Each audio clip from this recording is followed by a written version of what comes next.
When I was a lot younger and I had finally worked up enough courage and skill to play in bands here in Vancouver, it was only after a few shows that I realized my solos are boring. I didn't know what the problem was. I knew all my pentatonic shapes up and down the fretboard. I had a lot of hot licks. I had some skill. I had a good sense of rhythm. And I had plenty of speed, at least for classic rock and blues. But somehow, my solos just still sounded all the same. And then one day, I was listening to Crossroads by Cream, and I was listening closely to Eric Clapton's solo, and that's when it hit me. I heard it. I could figure out what it was. That was the difference. That was the thing that I wasn't doing. And I realized nobody had taught me how to do that. Now, this was quite some years ago. This was before YouTube. You know, you couldn't just look things up and get lessons like this all the time. I learned how to play guitar from in-person lessons, from books, and I mean lots of books, guitar magazines, and if you can believe it, VHS tapes. But there it was. At that point in my guitar and musical development, I could hear the difference. I could hear what Clapton and all those other guitar players had been doing. They were changing from major pentatonic to minor pentatonic and doing it at a very specific moment that makes great musical sense.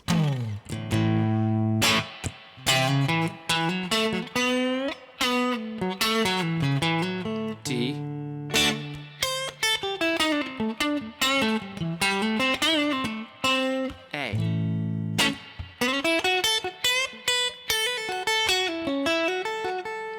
D.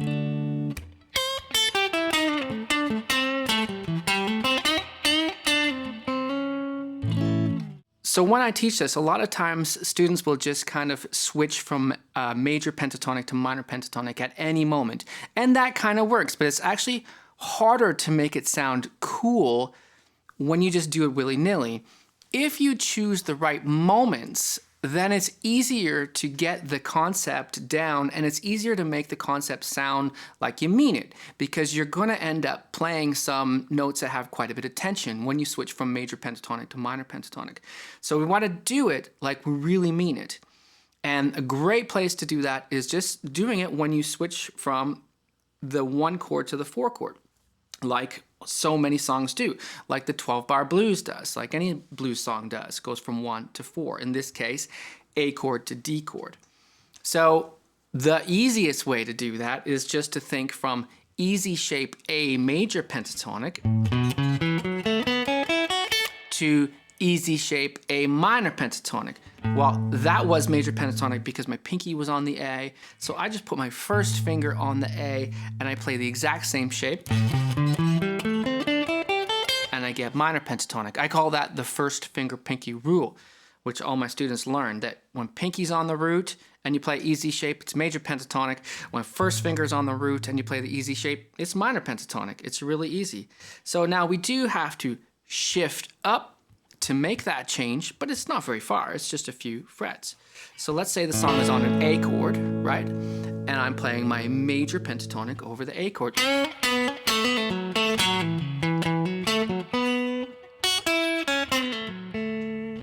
Right, that was the A.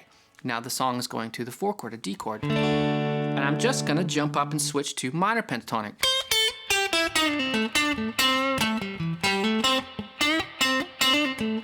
And you don't even really have to play anything that fancy, because what we're doing now by making that scale switch, it is fancy. You could play any lick you already know. And it's kind of funny because we're using the same scale shape, we've just moved it. So in fact, you could even play exactly the same lick twice. So let's hear that again. Here's the 1 chord, A. We hear it in context. I'll play whatever, major pentatonic.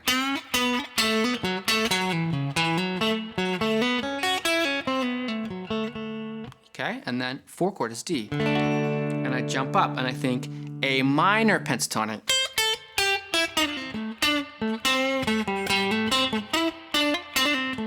You can hear how dissonant that note suddenly sounds when we've made the change of scales, because we had these sounds that are all Major pentatonic, it just resolves so well, almost too well on a major chord. It's not too well. I love it. I love how it sits on the major chord because it melts into the chord, right? It's like you cannot go wrong. There's no dissonance there.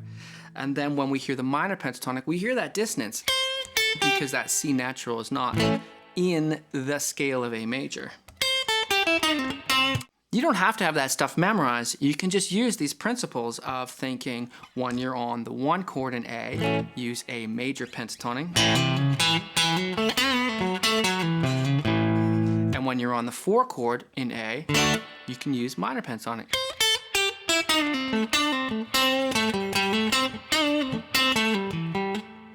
So you don't need to be thinking about the music theory in great depth while you're playing. It's useful to know the music theory in one day, but I mean, when we're playing, I'm not necessarily thinking that that's a C natural. I'm just thinking pentatonic shapes, and I am thinking I'm going from major pentatonic to minor pentatonic. That's all we need. And we know how to play these shapes because we've practiced them a lot. So one really important tip that I give to all my students who are learning this technique is that when you're starting out trying this switch from major pentatonic to minor pentatonic, start your minor pentatonic licks from that note, from that C that we're talking about, from that minor third. And I'm not saying that you have to do that always, but if you're new to this technique, there's a huge advantage to starting on that note. The advantage is this, that the note, as we said, is going to be dissonant because it's not in the key of A major. And so we want our ears, or our audience's ears, to know that we mean this dissonance. This dissonance is not a mistake.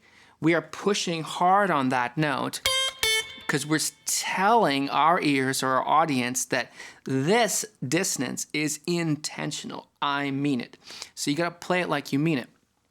And it's easier to play it like you mean it if you make it the very first note of the change, right? So when I'm on the 1 chord, I'm in a major pentatonic, I play whatever. And then I'm on the D chord, and you'll notice that almost always I go straight to that note.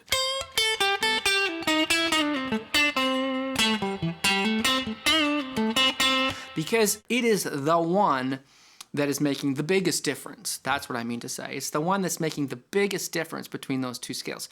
So if you hit it first and then play whatever else in minor pentatonic, it'll sound cool because it's like you're saying, this dissonance, yes, I'm pushing on this on purpose. That is the note that we want, right?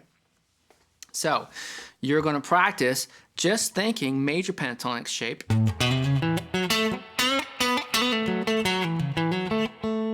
That's a root you can end on there. And a minor pentatonic shape, pushing on the minor third.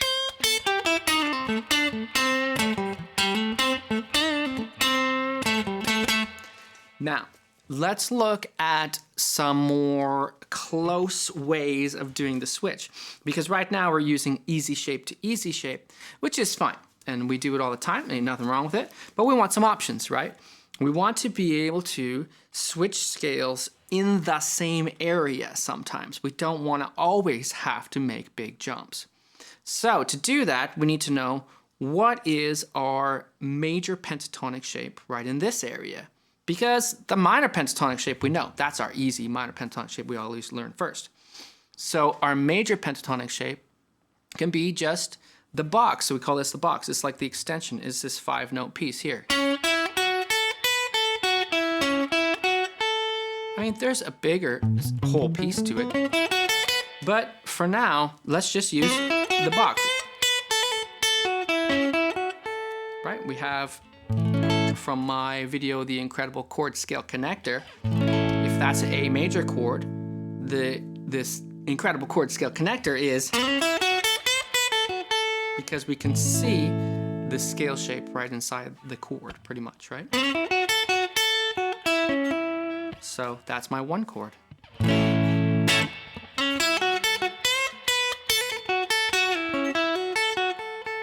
And then the song goes to the D chord, right? And we already know what to do. We're going to push on that minor third there.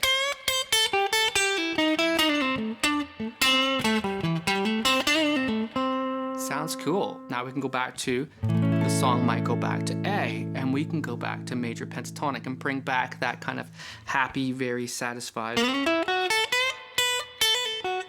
sound that fits in the chord so nicely, right? Let's try back to D. And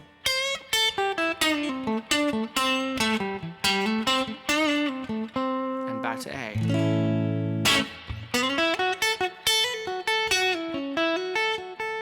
D. Minor pentatonic, right? I mean, I don't get tired of this. Like, it's so cool. It stands out. And curiously, if we study that note a little bit more, let's think major pentatonic shape again for a sec. And remember, where is the blue note in that major pentatonic shape? The blue note is right here. Interesting that the blue note of that major pentatonic is that very note that I've been talking about of minor pentatonic, right? It's the minor third.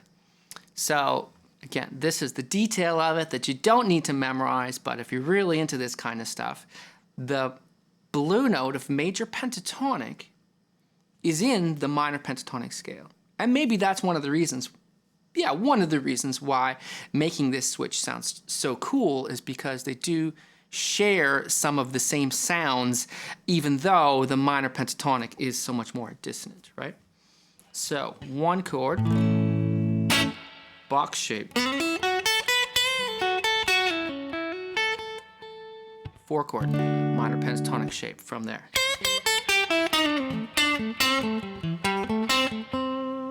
So you can use this in a blues context, you can use this in a classic rock context, you can use this in a country context, you can use this in so many different styles of music. And just remember that, in essence, in my opinion, the best way to use this technique is to go from major pentatonic on the one chord to minor pentatonic on the four chord. Smash that like and subscribe if you aren't already, because this channel is just starting to take off. We're going from like hundreds of views to thousands of views in only a couple weeks, and I really thank you all for watching these videos, and that means there's lots more great videos coming. Thanks a lot, everyone.